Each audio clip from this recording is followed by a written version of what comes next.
nagsisiksikan, nagtitiis sa munting barong-barong na sira-sira.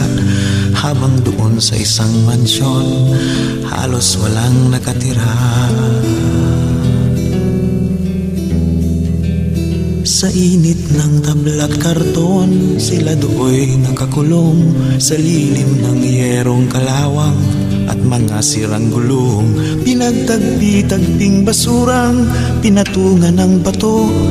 Hindi ko maintindihan bakit ang tawag sa ganito ay bahay.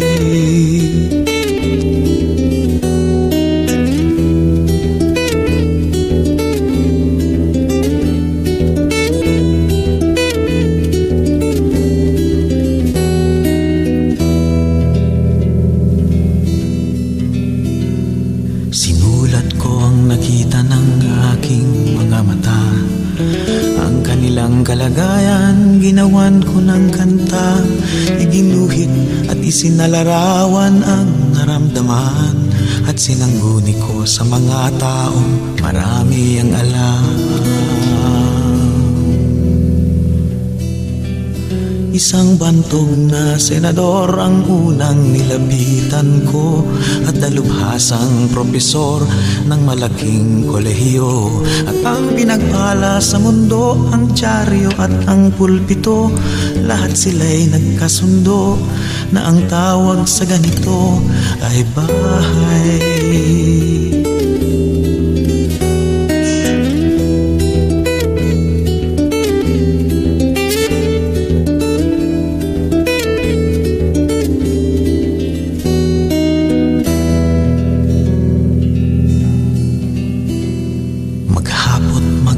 Silang kakayod kakahig, pagdakay tutukang nakaupo lang sa sahig. Sa papag na gutay-gutay, pipiliting hihimlay.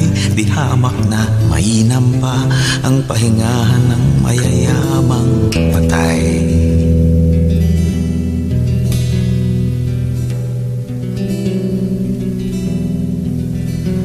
Baka naman isang araw kayo doon ay maligaw, mahipon nyo at marinig, at maamoy at matanaw.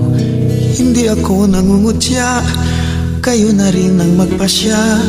Sa palagay ninyo kaya ito sa mata ng may likha ay bahay.